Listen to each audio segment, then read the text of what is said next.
আমরা ছোটোবেলা থেকেই দেখে আসছি এবং শুনে আসছি, যারা আলিম ওলামারা তাদের অবশ্যই দাড়ি থাকতে হবে, তাদের অবশ্যই পাঞ্জাবি পরতে হবে, তাদের অবশ্যই মাথায় টুপি দিতে হবে,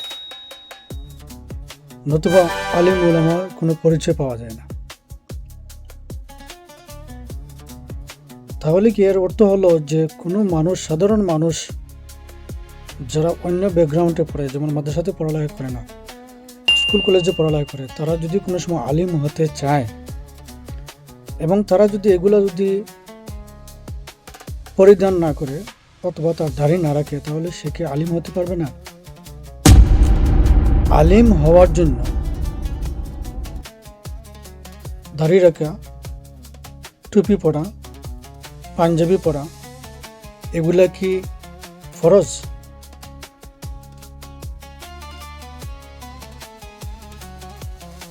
আমাদের একটা মগজের সবসময় চলে আসে, যারা হুজুর তাদের অবশ্যই দাড়ি রাখতে হবে। দেখুন, দাড়ি রাখাটা হচ্ছে সুন্নত, আমরা সবাই এটা জানি। টুপি পরাও সুন্নত, এটা আমরা জানি। তারপর হচ্ছে পাঞ্জাবি পরা, এটা হয়তো কেউ বলবেন সুন্নত, এটাও আমরা জানি। যে কেউ যদি সুন্নতটা পালন না করে, তাহলে সে কি গুনাহগার হবে, অথবা মুসলমান থেকে বাইরে হয়ে যাবে, অথবা সে আলিম হতে পারবে না? অবশ্যই আমাকে এটা আপনারা জানাবেন। দেখুন, পৃথিবীর অনেক দেশে সবথেকে বড় বড় লম্বা লম্বা দাড়ি আছে, কিন্তু তারা মুসলমান নয়। রবীন্দ্রনাথ ঠাকুরের দাড়ি ছিল, কিন্তু তিনি মুসলমান নন। আপনি যদি ইহুদিদের দেখেন, ইহুদিদের সব প্রায় 90% মানুষের দাড়ি আছে, লম্বা লম্বা দাড়ি আছে। তারা কি মুসলমান? না, মুসলমান নয়। আবার আরব দেশে যান, যেখান থেকে আমাদের ইসলাম এসেছে, সৌদি আরবিয়া, তারপর হচ্ছে ইজিপ্ট, মিশর, কাতার, বাহরাইন, যতগুলা আরব কান্ট্রি আছে, ওগুলো থেকে তো আমাদের ইসলাম সূচনা থেকে ওখানে এসেছে। তারপর খলিফায়ে রাশিদিনের আমলে, সব কিছু আমলে। এখন বর্তমানে যারা রাজত্ব করতেছে, আমরা তো আগেরটা জানি না, আমরা দেখিও নাই, যা শুধু আমরা কিতাবে পেয়েছি অথবা বইতে পেয়েছি। এখন যারা রাজত্ব চালাতেছে, তাদের কত পার্সেন্ট মানুষের দাঁড়িয়ে আছে দেখেন তো। আমি সুন্দর একটা ছোট্ট একটা উদাহরণ দিই। আপনি যদি দেখেন, সব যারা বড় বড় আলিম আছে, আলিম ব্যতীত, বড় বড় আলিম ব্যতীত বাকি যারা মানুষ আছে, তারা সবাই মুসলমান। এখন যদি কেউ দাড়ি না রাখে, তাহলে সে কি মুসলমান হতে পারবে না? অবশ্যই হতে পারবে। দাড়ি রাখাটা হচ্ছে সুন্নত। কেউ যদি সুন্নত রাখে না, তার যদি সে ঘৃণা না করে, তাহলে তার তো অবশ্যই গুনাহ হবে না। আর সে যদি ঘৃণা করে, তাহলে অবশ্যই তার গুনাহ হবে, যেহেতু হযরত মুহাম্মদ সাল্লাল্লাহু আলাইহি সাল্লামের এটা সুন্নত। কিন্তু এটা কার্যকারিতা হিসেবে সবাই আমরা মনে করি এটা দাড়ি রাখতেই হবে। এটা কিন্তু বাস্তবতা নয়। বাস্তবতা হচ্ছে আপনি কতটুকু জানেন, কতটুকু পড়েন। তারপরে হচ্ছে আপনার সবাই, যদি আমি অনেক জায়গায় গেছি, অনেক জায়গায় বিভিন্ন কমেন্টস দেখি, কেউ কোরআন শরীফ তেলাওয়াত করে, কেউ বিভিন্ন সময় নিজে নিজে একটু ওয়াজ নসিহত করে, সবাই বলে এই টুপি একটা মারতে না, টুপি মাথা দিলে তো ভালো হয়, টুপি মাথা দেয় না, আবার ও কি ধরনের মোল্লা। দেখুন, টুপি কিন্তু মোল্লাদের কোনো প্রতীক নয়। টুপি কিন্তু আলিম হওয়ার জন্য কোনো একটা সাবজেক্ট নয়। টুপি অথবা পাগড়ি আগে যেগুলো আমরা বিভিন্ন হাদিস থেকে পেয়েছি, ওটা হচ্ছে আরবদের একটা কালচার ছিল, সংস্কৃতি ছিল। আপনি যদি আফগানিস্তানে চলে যান, আফগানিস্তানের 99% মানুষ সবাই পাগড়ি পরিধান করে। ওটা তাদের একটা সংস্কৃতি, সামাজিক একটা সংস্কৃতি, অর্থাৎ তাদের সমাজে এটা প্রচলন।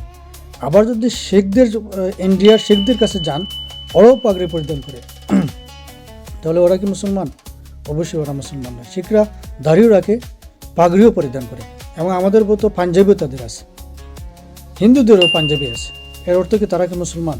না, কোনো সময় তারা মুসলমান না। মুসলমান হতে গেলে কোনো সময় আপনার দাড়ি, টুপি, পাঞ্জাবি, একজন আলিম হতে হলে দাড়ি, টুপি, পাঞ্জাবি পরতেই হবে, এমন কোনো কথা নয়। আপনার মুসলমান আপনার হতে হলে আপনাকে প্রথমে কী করতে হবে? ঈমান আনতে হবে। ইমানের উপর আপনি থাকতে হবে। আপনি ইমান পড়তে হবে, লা ইলাহা ইল্লাল্লাহু মুহাম্মাদুর রাসূলুল্লাহ। তারপর আপনি যেগুলা অদৃশ্য এগুলোর উপর আপনি বিশ্বাস করতে হবে।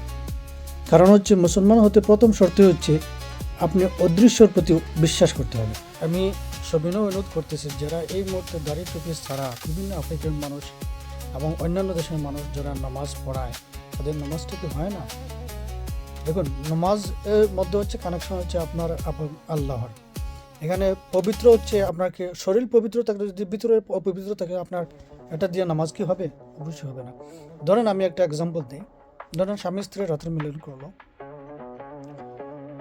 তার উপর আপনারা এবং ইসলামের দৃষ্টিতে তার উপর কি হলো? গোসল ফরজ হয়ে গেল।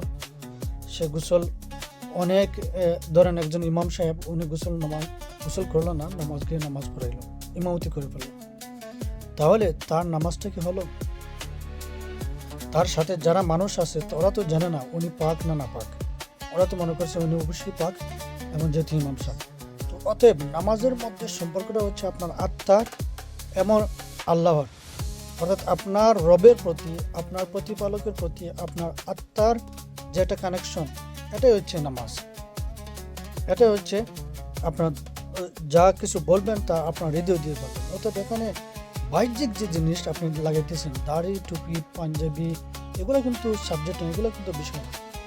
বিষয়টা হচ্ছে আপনি কতটুকু নিজে ভালো এবং কতটুকু আপনি কি করতেছেন, রবের প্রতি আপনার মনোযোগ দিতেছেন, এটাই হচ্ছে আপনার আসল কাজ।